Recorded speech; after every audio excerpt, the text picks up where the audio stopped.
Yo, what's going on, Kicks Army? Today I'll be doing a sneaker drawing on the Air Jordan 6 Tinker set to release October 6th, as well as talking about Kawhi Leonard's upcoming press conference with the media, Russell Westbrook's surgery on his knee, and Jamal Crawford's decision. Let's get it!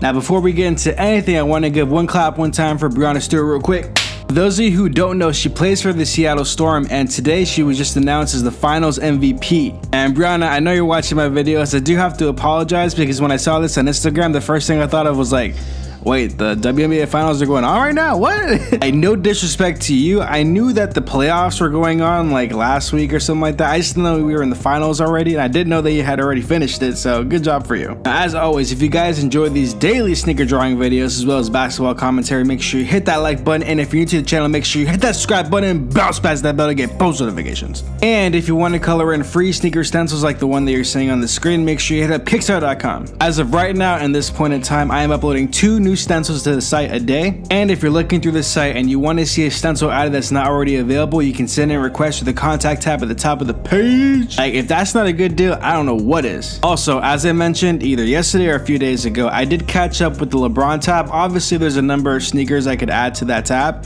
but for the most part now I'm going to start working on finishing up some requests. After the requests are over, I'm going to start working on the Kobe tab, and then pretty much so on and so forth until all the tabs that are really lacking when it comes to stencils are at least filled up, so that way they have a nice variety to them. For example, the New Balance tab that only has 1 stencil on there as of right now. Of course it's going to change over the course of the next month or two. I'm telling you guys, by the end of this year, not next year, this year, the website's going to get thick. A week and a half ago, the LeBron tab was lacking. Now it's filled up. Now it's got everything that you need. So yeah, make sure that you keep sending in those requests, and you can always stay updated with new stencils that add to the website by following me on my Instagram, SC352. Show your boys some love, I'd appreciate it. As I mentioned in the beginning, this is a sneaker drawing on the Air Jordan 6 Tinker that's set to release October 6th, and the retail price is $190. I understand that every single video I'm always saying that I would not buy any of these shoes because I can't afford any of these shoes, and that is still correct for this pair. But the main difference with this pair is that I actually really like this pair. I think the colorway is pretty nice. It's really simple, but I also like the model of the Air Jordan 6 period, so it wouldn't have to take too much for me to buy an Air Jordan 6. I mean, come on, like, the name of this shoe is named after one of the greatest footwear designers of all time, so obviously I'd support it. But with that being said, if this sneaker catches your fancy, make sure you get in touch with your local retailers to see if they'll have these in stock. And if you can't get these in store, then good luck getting them online. And Nike, if you're watching this, size 9.5 please, thank you very much. Now my biggest critique with this drawing, and sometimes this happens, but this is kind of what I'm going to go over in a second. So if you notice on the bottom towards like the outsole and stuff, the yellow that I use, it was not supposed to be as yellow as it was. Unfortunately, when it comes to markers, if you use like the wrong color and it's too strong, there's very little you can do to go ahead and fix that. Color pencils, you have a lot more wiggle room to go ahead and make some adjustments because you're not pressing down super hard in the very beginning. You're kind of feathering it out a little bit to get a feel for the color. But when it comes to markers, as soon as it's on there, it's pretty much on there. So there's little I could do to go ahead and fix that, unfortunately. Now I had 2 options. I had option A, which was to go ahead and scrap the whole drawing and start over, which is not going to happen. I'm already like super tired. I can't wait to have this video uploaded so I can go back to bed, I can sleep. And then option number 2 was to go ahead, follow through with the drawing, even if there's some aspects of it that I don't like. For example, that yellow color is too strong, just to go ahead and commit to it and execute on it. When I had first started the channel, for like that first, I would say the first 2 years, if there was a drawing that I felt like wasn't executed properly, my idea was to go ahead and scrap it because I wanted to aim for perfection. However, I've come to realize that if the cost for perfection is a lack of execution, it's not worth it. I would much rather not have a perfect drawing if it means that I'm able to execute that drawing every single day. Because it's not like I'm telling you guys, this drawing is so perfect, there is absolutely nothing in this world I could have done to make it even better.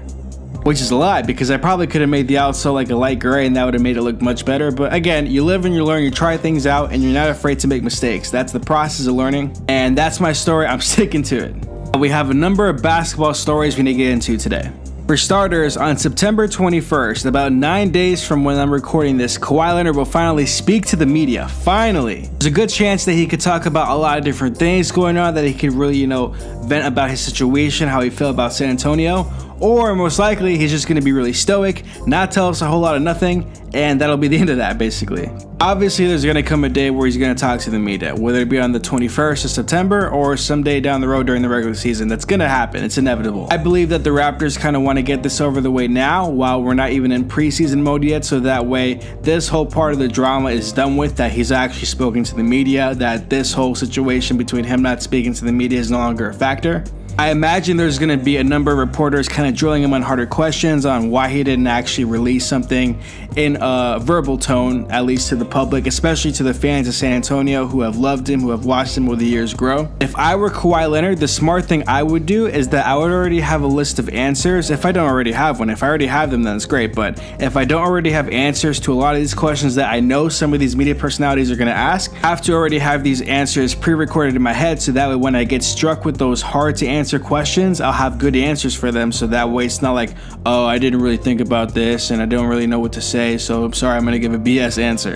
That would just be smart on his part, just to kind of cover his end, just so that way this whole thing could be dead, hopefully on that day. And related to Kawhi Leonard, we actually got a quote from Danny Green on his podcast last night. He said, quote, "I don't know where his mind is at for the future. I can just tell you that the city of Toronto is going to be hard to turn down after being there." In theory, this all sounds really good for you Toronto fans. You know, it's like, yes, we're going to go ahead, we're going to keep Kawhi Leonard. We were already the #1 seed in the previous season without Kawhi Leonard. We got rid of DeMar DeRozan, and in return, we got a player that's much better than DeMar DeRozan. This is great. And we got Danny Green. The problem is, in the past, Danny Green has also said that Kawhi Leonard definitely wants to stay in San Antonio, and Kawhi Leonard is not in San Antonio right now. He is in Toronto, so yeah, you can do with that information what you will. At the end of the day, if anybody is their own person, if anybody is like an enigma in the league, it's Kawhi Leonard. We don't really know what's going through his head at all. Nobody does. I think most likely what he's going to do is he's going to go ahead, he's going to assess the situation, he's going to look at what Toronto has to offer, he's going to really think about if it's best for him to stay there depending on how the team formulates throughout the season. Because if they have a lot of success, like, it really wouldn't make too much sense to leave. They're going to be in the East. And even though I don't believe the East is going to be as bad as it's been over the past few years, I still think it's going to be a tough conference to go ahead and advance to the finals, because you have the Celtics, you have Philly. Pacers also look pretty interesting. Milwaukee, you can't really sleep on them too much. And more importantly, my Orlando Magic, we're going to do work. We're going to get 25 plus games this season easy. But without a doubt, with LeBron leaving the conference, heck, even if LeBron was in the conference, it would have been difficult for them to advance to the finals. So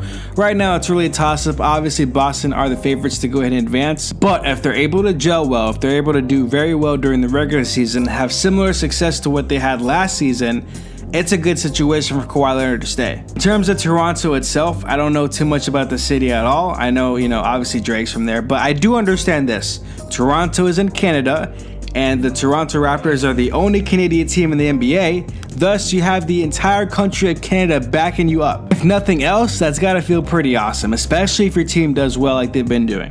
Next up, we have word that Russell Westbrook has had knee surgery.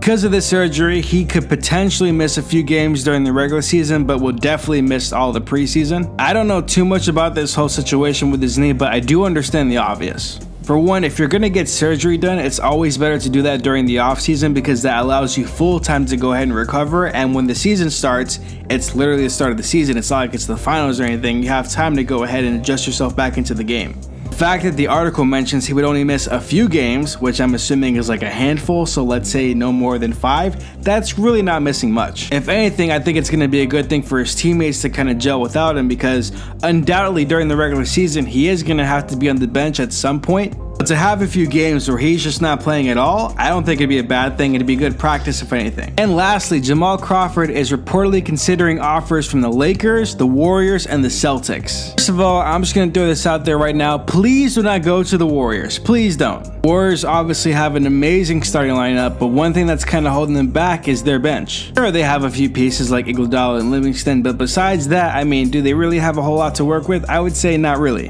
The last thing we want to see as NBA fans is for them to add arguably one of the greatest bench players of all time.